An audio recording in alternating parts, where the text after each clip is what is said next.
All right, one annoying thing about this question is that it actually does have a line reference. And so many people do number 7 by just reading the line reference and going through the whole rigmarole of answering the question, only to discover when they're done that this was actually an evidence pair.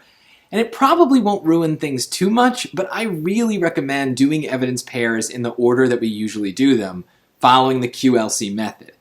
So my general advice is always just be aware of where you are. Right? In the math sections, be aware of where you are so you know easy, medium, hard, like what kind of question you're dealing with. In reading, be aware so that you know what the line references are around you and what kinds of questions are coming up.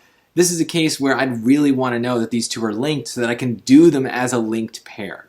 So we're still going to read the line reference in 46 to 59, but if you notice, that's kind of what all the line references are for number 8. So we can kind of do two things at once and kind of mark those off and see where we are. So let's make sure we know what we're looking for as we do this as well. So based on the artistic philosophy expressed in the 4th paragraph, it is reasonable to infer that Precious Auntie would consider a hastily written draft of a story to be. Okay, so infer in this question is a way of them saying that this is a hypothetical situation. It may or may not be said specifically in the lines. Maybe it is. It's pretty close. But sometimes they're kind of bringing in an outside thing for the purposes of, having you compare the outside thing to what's actually going on in the passage and make some assumptions and things like that. So that means we maybe need to be a little bit more loose with our interpretation of the lines and be, okay with some other ideas. But let's just see. We kind of know what we're looking for. The other word that does a lot of work here is hastily, right? So that might be a word to focus on as we read. So let's go through these. 46 to 48. It starts right here, so that's this. As he said this, Precious Auntie came back into mind. I was remembering how she taught me that everything, even ink, had a purpose and a meaning. Okay, well, I don't think that says anything about anything being hasty. Maybe purpose is a word that I'd keep in here. But it's not saying anything about good or bad. I don't know. This feels to me kind of random. I might cross it out. I might be a little bit more cautious and keep it in, but it doesn't stick out as being helpful. Let's keep going. 49 to 50. Good ink cannot be the quick kind, ready to pour out of a bottle. Okay. It cannot be quick. So hasty and quick kind of match. That's a good sign. So it cannot be quick. I might even write that. Cannot be quick. 52 to 55. So here's a case where, because the line references the whole paragraph, I'm going to keep reading and then just know where I pick up at C is here. So there is a sentence in between. That is the problem of modern ink from a bottle. You do not have to think. You simply write what is swimming on the top of your brain. Okay. Oh, well, there's more to it. Here, it goes all the way down to here. And the top is nothing but pond scum, dead leaves, and mosquito spawn. Okay. So that's a really long way of saying that it's bad. So what's on the top of your brain, so you simply write what is swimming on the top of your brain, and that's pond scum. So, okay. So the hasty stuff that you just write on the moment, maybe that's bad. Like, that also seems to match. Let's keep going. 57 to 59 is going to be here, but let's read the sentence in between. But when you push an ink stick along an inkstone, you take the first step to cleansing your mind and your heart. You push and you ask yourself, what are my intentions? What is in my heart that matches my mind? Now we switched over to good, right? So there's a clear contrast in this paragraph between the things that Auntie thinks are good and the things that Auntie thinks are bad. Let's see how this question is worded. Let's make sure we are giving them the right stuff. They want to know what she thinks of a hastily written first draft. It seems like she would think it's bad, because good ink cannot be quick.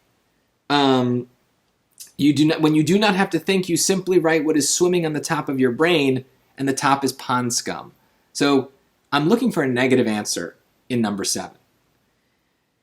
So a hastily written draft would not be emotionally wrought and powerful, because that is a positive idea. It would not be creatively satisfying, because that is also a positive idea.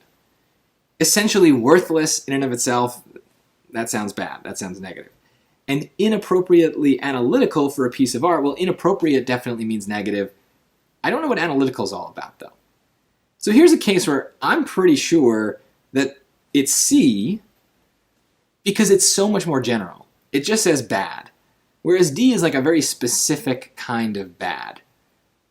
And analytical is not something that I noticed in those lines. That means like being almost like too scientific, like, yeah, analyzing something too much. So I don't like that kind of specificity. But let's look at the line references for 8 and make sure we find one that matches with that. So a hastily written first draft would be worthless in and of itself.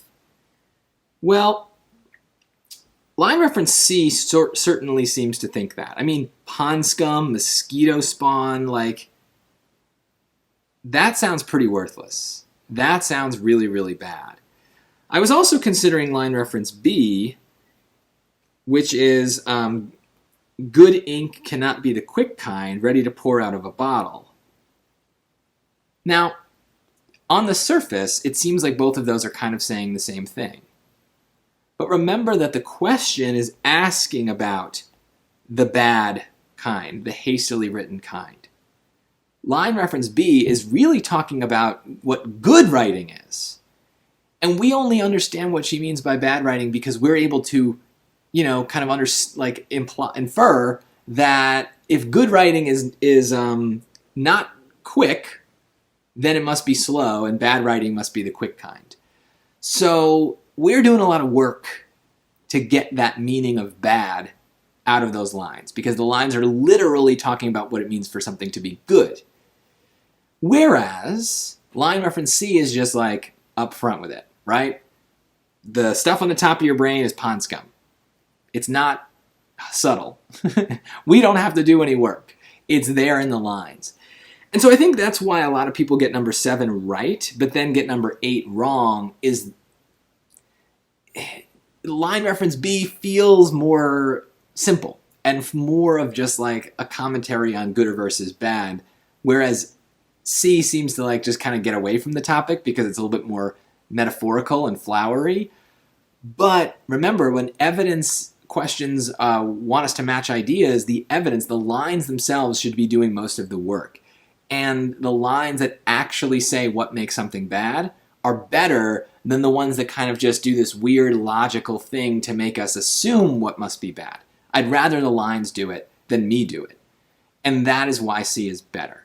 That's tricky. If you only got 7 right, that's okay. That's, don't beat yourself up over it. But you should see that there is this element of like, sometimes if you find you're doing too much work, go back to the lines and try to make sure that the lines themselves do more. That's always preferable. And I think it's easy to forget when you're doing these evidence pairs and you're juggling a lot of things. But there you go. The lines should do the work.